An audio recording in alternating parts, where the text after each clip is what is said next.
والله غالب على أمره، والله غالب على أمره ولكن أكثر الناس لا يعلمون. طيب تعال معايا قصة سيدنا موسى. تتخيل ان سيدنا موسى اللي عايش هناك في البلد دي مصر هيتجوز بنت سيدنا شعيب اللي عايشه هناك في مدين؟ ده منين؟ لا يعني مثلا حد ساكن في مصر الجديده ازاي هيتجوز واحده من اسوان؟ ربنا المدبر، ارح نفسك من التدبير. فسيدنا موسى يبقى بيفض خناقه فيزق واحد غصب عنه فيقع يموت فيها، يجروا وراه يطلع للبلد اللي هناك يجري. هم فضلوا يجروا يجروا يجروا لغايه ما وصل للبلد دي. ايوه ما عشان ربنا اللي مدبر وشايف بنت شعيب اللي النبي بقاله سنين بيربيها دي زوجتك يا موسى، وشايف سيدنا موسى اللي نفسيته وهيصطفى نبي ودي مناسب تبقى مراته عشان تكمل معاه الرحله. الرؤيه الشامله دي لا ده بتاعت ربنا بقى، بكل شيء محيط وبكل شيء عليم. فلو سمحت انت ما تعرفش تشيل الشيله دي. شيله ايه؟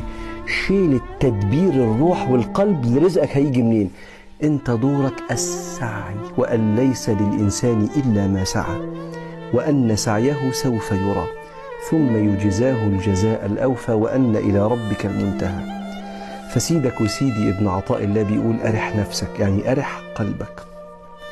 اعمل ايه؟ اصحى الصبح في الميعاد، انزل اسعى روح. عايز العيال يطلعوا طيبين، انصح وجه بحب.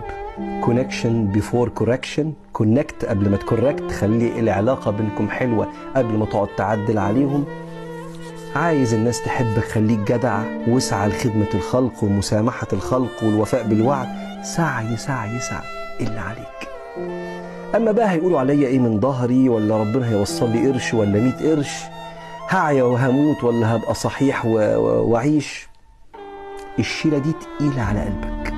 سيب ربك اللي بكل شيء محيط وبكل شيء عليم وفوق كل شيء قاهر، سيبه هو اللي يوصل لك ده، وانت ركز بس في سعيك. ارح نفسك من التدبير، فما قام به غيرك عنك لا تقم به انت لنفسك.